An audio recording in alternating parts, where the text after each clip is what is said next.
Sabe, hoje eu resolvi fazer um vídeo diferente, até porque eu tenho recebido muitas mensagens de tech recruiters falando que eles têm vontade de ingressar no mundo da programação e eu vejo que está tendo um movimento, na verdade, né, de várias pessoas de várias áreas diferentes querendo atuar como programador.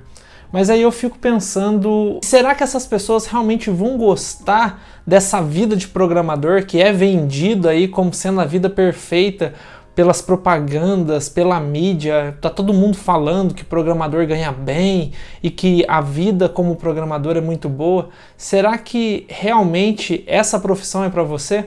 Então hoje eu vou discutir um pouquinho sobre esse assunto, principalmente sobre quem tem vontade de aprender a programar, aonde que ele vai chegar com isso, como que é o dia a dia real de um programador.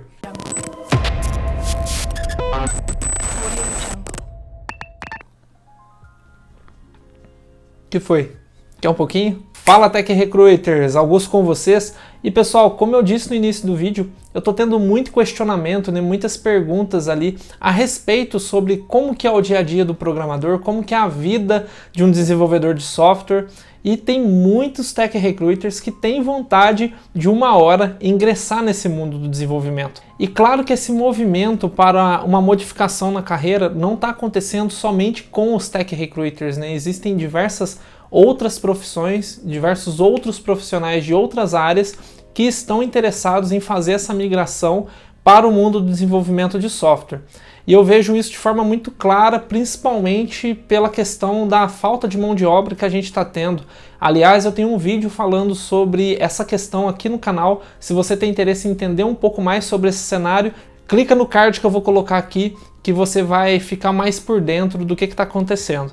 E a primeira coisa que eu já falo logo de cara para o pessoal que tem interesse em ingressar no mundo de desenvolvimento de software é que a vida de programador não é tão glamourosa assim quanto o pessoal vende nas mídias sociais e nas propagandas que a gente vê por aí. Até porque o objetivo dessas propagandas e das mídias sociais vendendo esse estilo de vida é realmente trazer maior número de pessoas para esse setor, porque realmente é algo que está com problema atualmente. Então a primeira coisa que eu falo para vocês é tomar cuidado com o que vocês veem na internet, principalmente essa propaganda forte, né, em relação à vida do programador. E a primeira questão que eu quero derrubar hoje é a questão salarial, que o pessoal acha que apenas ingressando no mundo de tecnologia, em pouco tempo ele vai estar ganhando ali 10, 11 mil reais por mês. E na verdade isso é bem distante da realidade.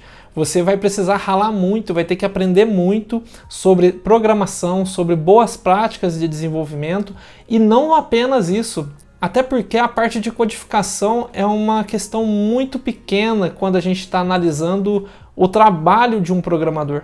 Porque o pessoal acaba achando que apenas ele se tornando um expert em escrever código em Python, ele vai ser um programador excelente. E isso está longe da realidade. É claro que você saber codificar bem em uma linguagem vai te dar uma certa vantagem quando a gente está falando sobre as atividades de um programador. Mas isso é apenas um detalhe quando nós estamos falando sobre todas as atividades que um programador realmente tem que fazer no seu dia a dia. Eu vou desenvolver mais isso ao longo do vídeo, mas eu acho legal deixar isso claro. Você ser um expert em uma determinada linguagem não te torna um programador excelente. E a fim de exemplificar com uma história esse vídeo, eu vou contar um pouco sobre a minha história para vocês.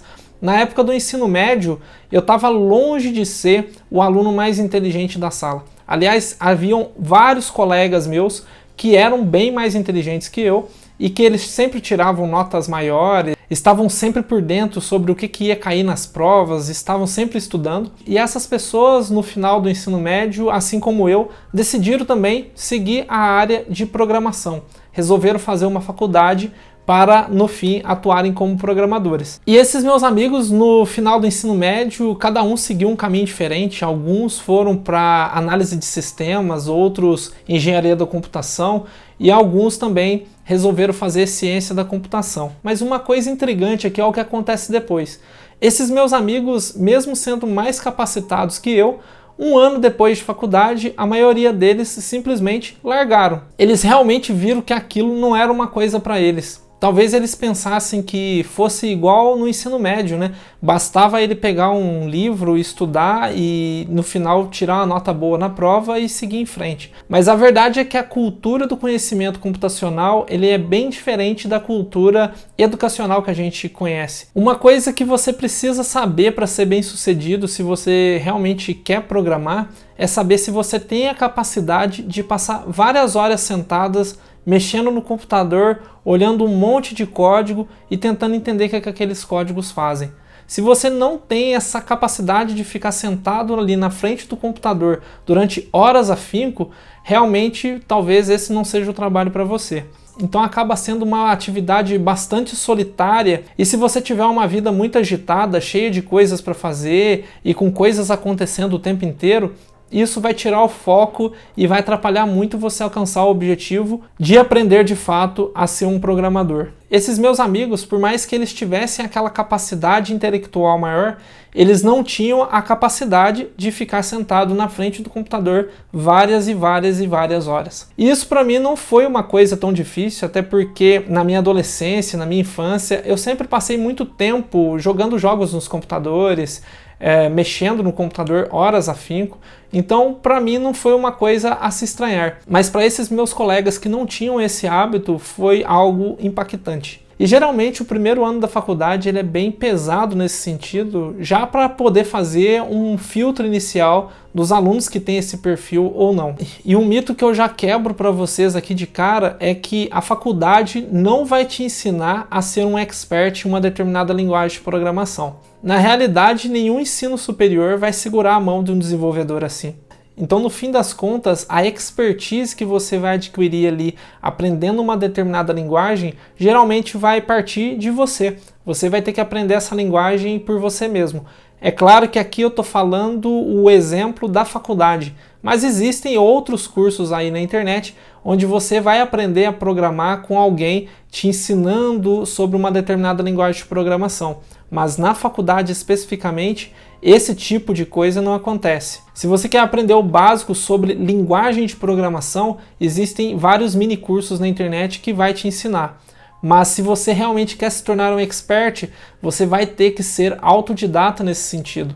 Você vai precisar ter aquela curiosidade para ler a documentação da linguagem, entender as minúcias por trás dos detalhes dela e praticar incansavelmente. Então acaba não existindo muito segredo para isso. E tocando na tecla novamente de que a atividade de um programador não é apenas codificar, eu posso falar para vocês que várias horas que você vai gastar na frente do computador vão ser horas estudando código alheio. Você vai passar horas e horas olhando várias e várias linhas de código, tentando entender o que aquelas linhas têm em comum umas com as outras, tentando fazer conexão entre essas linhas de código para você, no final das contas, entender o sistema por completo. Então, grande parte das atividades de um desenvolvedor é, na verdade, leitura de código. Existe até algumas estimativas que dizem que um programador ele passa cerca de 10 vezes mais lendo código do que escrevendo. Então perceba que você saber todas as melhores práticas de como escrever o código não vai facilitar muito o seu dia a dia se você não tiver o hábito de ler e entender esses códigos. E realmente é um tipo de atividade que você precisa ter o perfil para aquilo. Você vai pegar um café, vai sentar na frente do seu computador e vai ficar realmente focado, lendo aquelas linhas por várias horas a afinco. Na indústria existe pouquíssima documentação quando comparado com a realidade online. Online a gente tem muita documentação, muito tutorial passo a passo, mas quando você pega um código que foi escrito por outra pessoa em uma empresa que você trabalha, não tem muito para onde correr. Você vai ter que entrar a fundo naquele código e tentar entender o que ele realmente está fazendo. É claro que você sempre pode chamar alguém para tentar entender o código junto com você, uma pessoa que talvez já mexeu naquela base de código, mas a verdade é que grande parte do tempo você vai ter que fazer isso sozinho.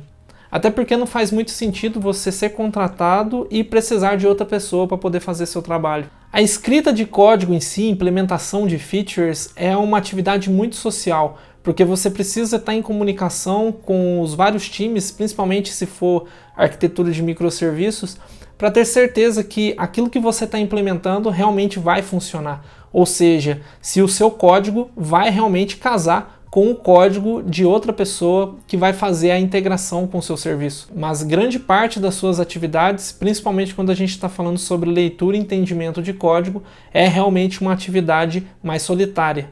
Então é isso, eu queria só compartilhar com vocês um pouquinho dessa realidade do mundo da programação e que às vezes não é também aquela mil maravilhas que a gente fica vendo por aí.